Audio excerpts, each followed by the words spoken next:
Navigating life's grey areas, why we crave simplicity in a complex world. Well, that sounds like a boring topic, doesn't it, to chat about? Well, I'll rewrite it for you. Why the nature of who we are is destroying us and ultimately will destroy us. Here I have my latest thing, coffee with cream. Oh, my giddy aunt, that is so good. And you know I've been eating with it? 70% dark chocolate. And it's just, when life is going pear-shaped, a coffee with cream and dark chocolate makes the storm clouds go away. Well, sometimes anyway. How are you? It's lovely to have this time with you. I have been thinking, yes, as I do, and I've taken notes to help me stay on track. And I have a beautiful view out here. You've asked for more pictures of the view, so I'll do that at the end. So stay to the end. The human desire for simplicity in an increasingly complex world. I'd like to rewrite that slightly. This is a complex world. Our souls are complex. Our personalities are complex. We are like this amazing computer in our head that is affected by other computers.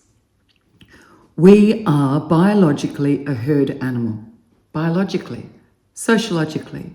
So, as individuals, if we witness behaviour or the demonstration of values or actions repetitively, as humans, we have an urge to repeat this behaviour.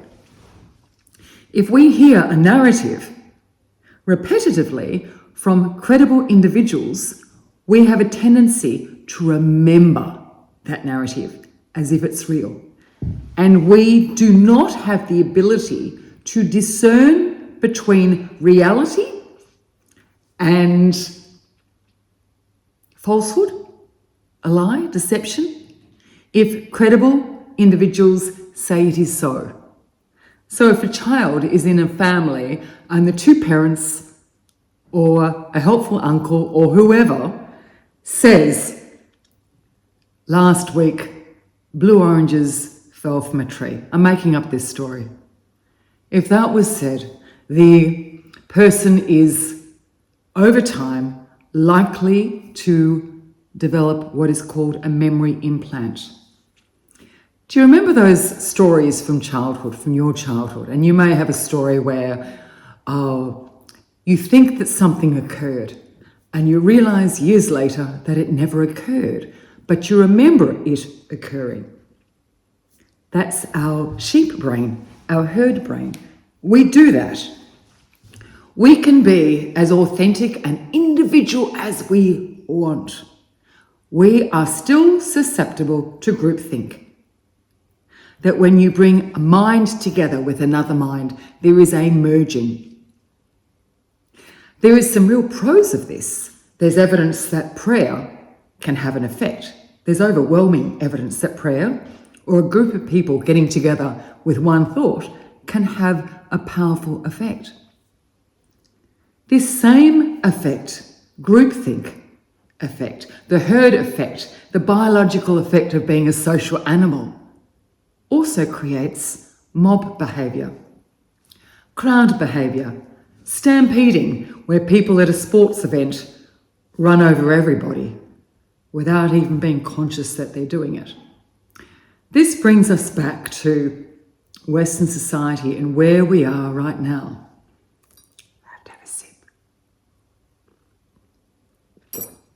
We are complex. If we dumb ourselves down to simple thought, we handicap our brain.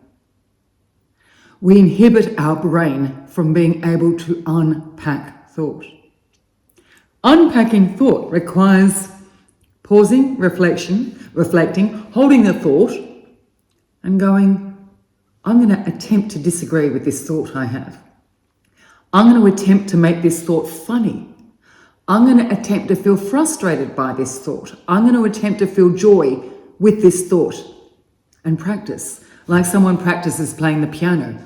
Practice playing with thought so that your brain stays fit, maintains the ability to be an individual, because we're not individuals, we're social. Have you seen that research project where a person gets into a elevator and everyone's turning to face a corner, and it's weird to turn to face the corner. Every person that steps onto that elevator turns to face the corner, which is weird. But if everyone does it, it no longer is presented as weird. It's presented as normal. So we can have behaviour in the mainstream that's not okay. But if everyone's doing it, it becomes okay. By practicing, like playing piano scales, but with your brain, practicing thought, we can maintain thought fitness and practice how to think clearly, just like we did in schools with clear thinking. In an age marked by complexity and rapid change, we have a yearning for simplicity, and I get it. Oh, wouldn't it be great if life was simple and there was a simple answer? What is the meaning of life? Please, just tell me one simple answer. Wouldn't you love that? I'd love that. We want simplicity, and this yearning manifests in a number of ways, influencing the way we see the world, our relationships, and the very fabric of our communities, the way we run our communities. We want something, anything, to be right and wrong. Right and wrong. That's what we want. We want polarization. It's so easy. This is the answer. But is it? If we train our brain to desire polarization, simplicity, contrast, we lose the greys. And the reality, the truth, often lies somewhat dormant in the greys of life, in the crystal colour of life. At the core of our desire for simplicity lies a longing for black and white. Oh, my giddy aunt, I so want black and white. I want black and white in my world, not all this colour. I want it easy. I want love. I want kindness. I want the answers to be easy so I can follow that road. Can you relate to that? Life, with all its intricacies, often presents us with moral dilemmas and difficult choices. How many difficult choices have you faced yesterday? I can count myself. Oh, a good 10. I just want the answer. We have a moral dilemma at the moment with our dog. We love our dog. We bought a Rottweiler. It was a dream for me.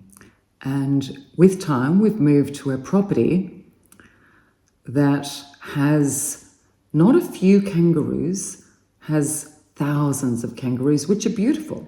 They're just beautiful. Ruth loves to chase kangaroos. So when we walk Ruth, when we do anything with Ruth, Ruth runs away to chase the kangaroos. Now I can hear your mind think. You want to suggest the answers.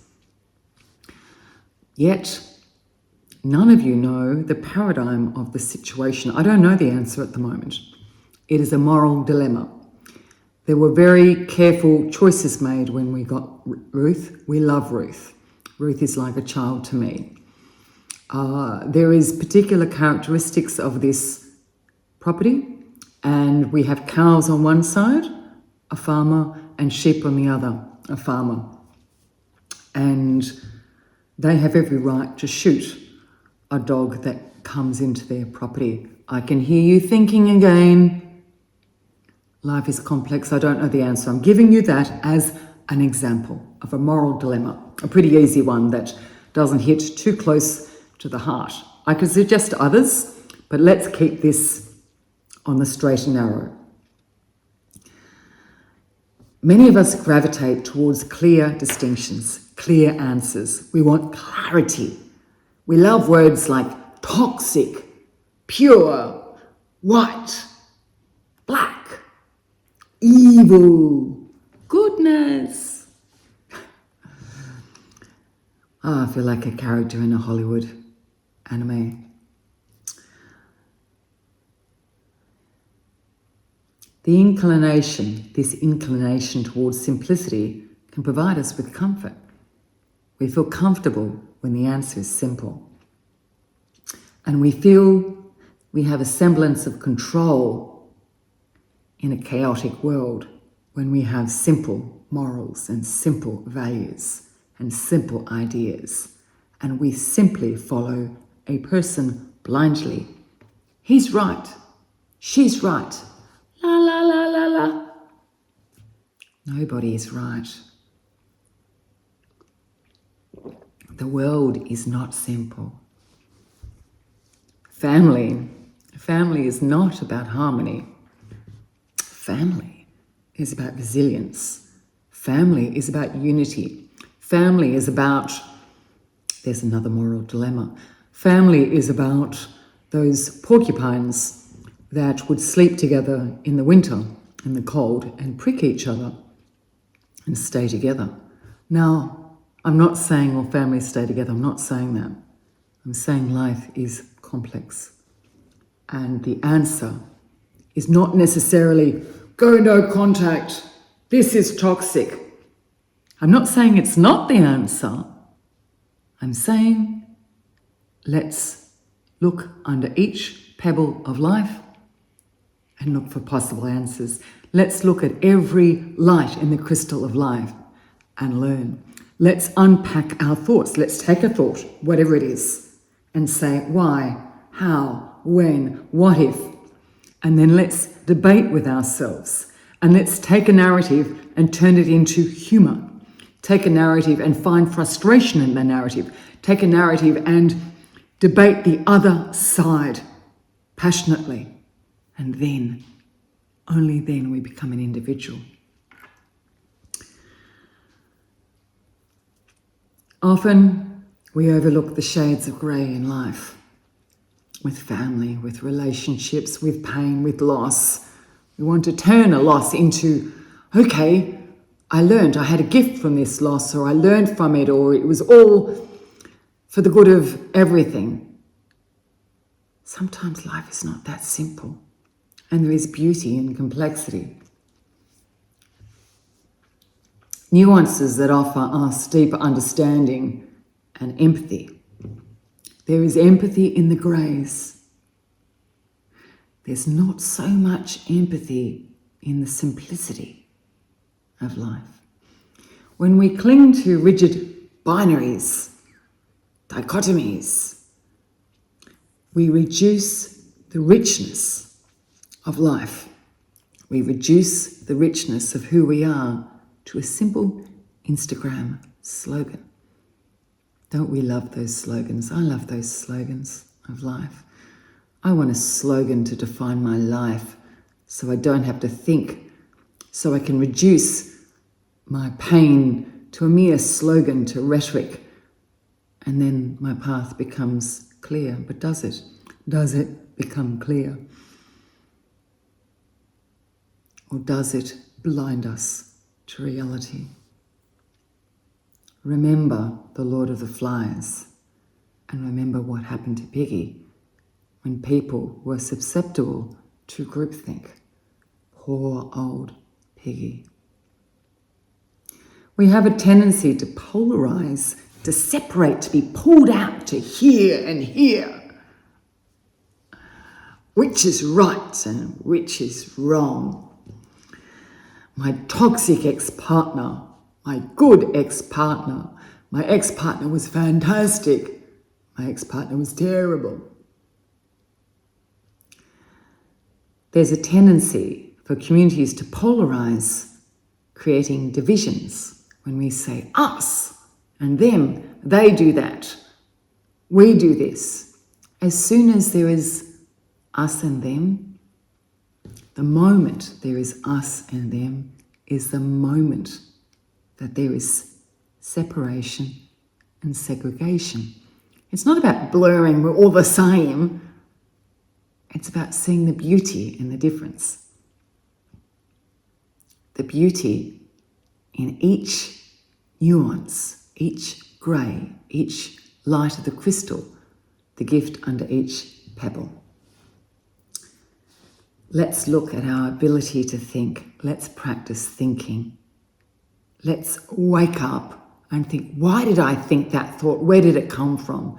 So many of our thoughts are programmed into us by so many different media. And when I say media, I mean the word media, not the internet. I mean media. Different mediums being the plural media. Let's not subscribe a certain meaning to a word just because it's popular and used at the moment. Let's look at the word and the meaning of that word. Our desire to be politically, socially, or ideologically something, one colour. Let's all politically be white or yellow or green. Let's sociologically be purple or orange. This exemplifies the dynamic of simplicity. Our identities can become intertwined with a label. We love attachment theory, don't we?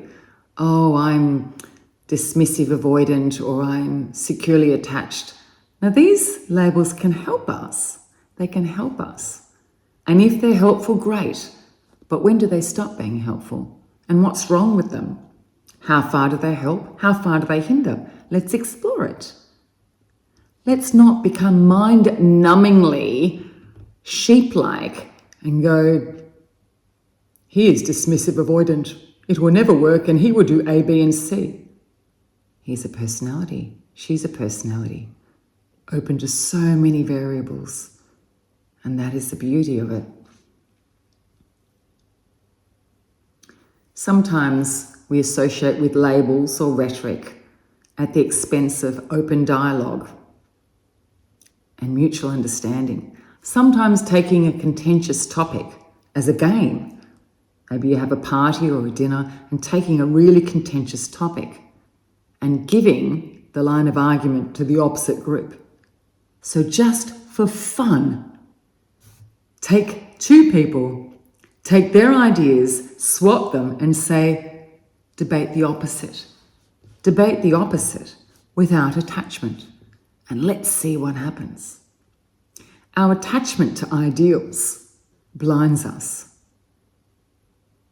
Our attachment to ideals requires unpacking and playful dialogue. As humans, we strive for acceptance and we strive to be similar. What's it called in society when we're similar? Oh, that's right. It's called being normal. We all want to be normal, don't we? Because the opposite is abnormal. And that's not nice, is it? Weird is a yucky word. And it's used to be abusive and yucky. We don't want to be weird. Or do we? What is weird? Weird is being different. Okay, so if I have unique thinking, a individual thought, I'm abnormal and weird? And if I don't think of any new thoughts, any new paradigms, and I follow everyone else, so that makes me normal and similar. So by definition, belonging, having a sense of belonging, is to follow the crowd and never have a leadership thought, never have a unique thought, never be progressive, never think out of the square, never go beyond your comfort zone. Do you want to be normal? Do you want to be similar? Do you want to belong? So the definition of belonging that's kind of destructive, isn't it? So if you truly belong, you are truly the same. You never do anything different. You never lead. You never stand up for the underdog, ever. Never. So if you truly want a sense of belonging and you truly want to be the same, you will never stand up, put your hand up and say, don't bully that person. Is that true? Is that really true? It's interesting when we look at the definition of belonging. To truly belong is antisocial. Because complete pro-social behaviour, if you want to be pro-social, there's times you stand up and say, no. And that's not sameness. When you stand up and say no, that's the sheep standing up and being different. That's weird. It's interesting, isn't it? You can turn it on its head. While community can be a source of strength, this drive to be communal, to be social, to be a herd animal, an innate biological drive, this can lead us towards groupthink, a pervasive condition where critical thinking is sacrificed for harmony. Let's turn the word harmony on its head. Harmony, always getting along, never saying what you think, always going with the flow. If you logically follow a path of harmony, you will only end in destruction. We need unique thought. We need complex thought. We need, at times, to go against harmony in order to obtain a level of harmony. We are communal. This is awesome. We are there for the underdog. The moment we stand up and say no to the bullies, we're kind of going against the grain. We're going against groupthink. So to truly be a good person, we need a measure of community and a measure of standing up and saying no. A measure of standing up and saying, I'm proud to be weird. I don't agree with bullying. I won't go with the flow. Sometimes I will not agree with the leaders around me, and that's okay. I can argue both sides with detachment and learn to think as one learns to play the piano and practices playing the piano. In contemporary Western society, where diversity of thought is essential for growth, groupthink can hinder our collective ability to adapt, to be flexible, to grow, to learn, to develop. We cannot learn to problem solve if we remain susceptible to groupthink. Problem solving is about creating new versions of the answer, the truth, paradigms, ways of seeing. We need to have the guts to see the world differently. Our ability to appreciate differences in thought, in viewpoint, in opinion, enriches our society and teaches our brain to grow. Our susceptibility to go, yes, yes, yes, yes, yes, limits us, holds us back, retards our brain.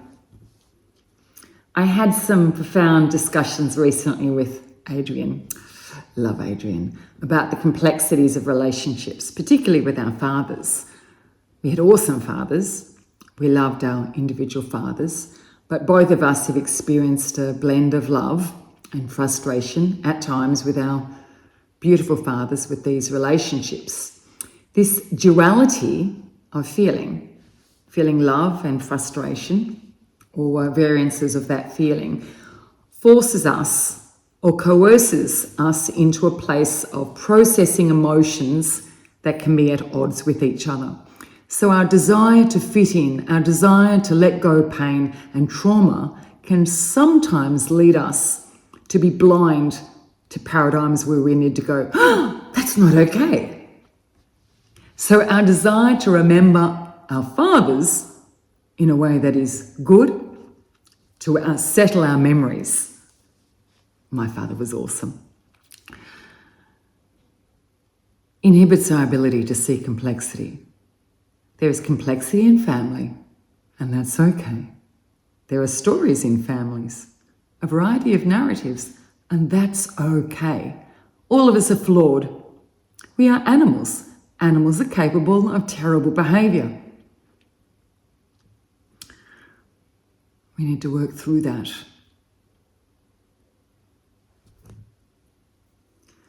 We can find ourselves grappling with the reality that we can love and simultaneously dislike a person.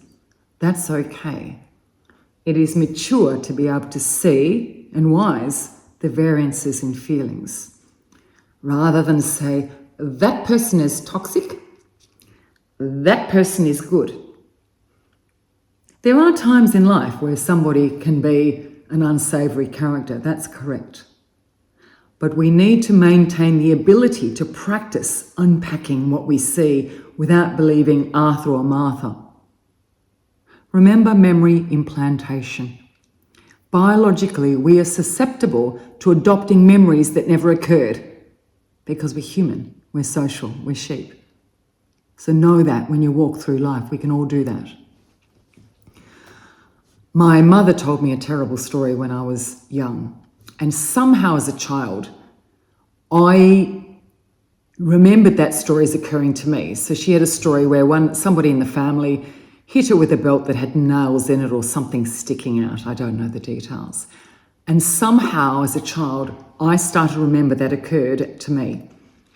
And as an older person, I mentioned it to Mum, and Mum laughed and said, that happened to her. And suddenly I realised that I internalized a memory that hadn't occurred. This is human. It's not unusual. It's human. We tend to believe credible adults, not just believe them. Not just believe them. Our beliefs become memories. So it's important to be logical. The ability to practice and practice and practice unpacking thought. Denial can often serve as a coping mechanism. Denial serves its purpose. It helps us deal with death. It helps us deal with shock. Denial serves a level of purpose, and that can be okay. It may be okay. But let's recognise when denial is purely and simply denial. Let's unpack. How much does this feeling, this thought serve me? How much does this feeling and thought serve others? When is the time that I stand up and say no? When is the time that I don't stand up and say no? Denial can provide temporary relief, like a band-aid that hides. It can also cloud our understanding of reality, hindering our ability to see the richness of life's complexities and the times where belief, social belief, communal belief needs to move, needs to change. One of the misnomers in society is the notion of freedom. Freedom is an interesting word, so we can really play with that word. If one person had total freedom, absolute freedom, complete freedom, it would always come at the cost of somebody else's freedom. So freedom is always conditional. We can disagree, we can debate where the lines are. We want each individual to have the maximum level of freedom they can while protecting the community. But there cannot be absolute freedom, because with one person's absolute freedom comes an absolute dictatorship. The word freedom is a moving, shifting phenomenon, dynamic. To tackle our problems, we must be willing to see the full spectrum of human experience. Remember, when we talk about autism, every single person in the world is on the spectrum. We are all on the spectrum of human experience. To be able to step away from the herd and truly think, truly question, why do I think this? Could I think differently? What is destructive about my way of thinking? What is constructive about my way of thinking? Let's question. Let's see the worth in the herd and see the toxicity in the herd. Let's see the toxicity in our hood, the worth in our hood, in our ability to be sheep-like in our tribe. Let us strive for balance between our desire for simplicity and the reality of life's complexities. We can cultivate community that's not only inclusive, but dynamic and innovative. Let's celebrate difference, engage in constructive dialogue, and be willing to step out of our comfort zones. What do you think? You talk to me about parental estrangement, about going no contact, about toxicity, can't even say that word, toxicity, about patriotism, about religion. There is complexity in the richness of life. It is imperative that we retain the ability as an individual to step back from the crowd and say, no, no, no. What do you think? What do you think?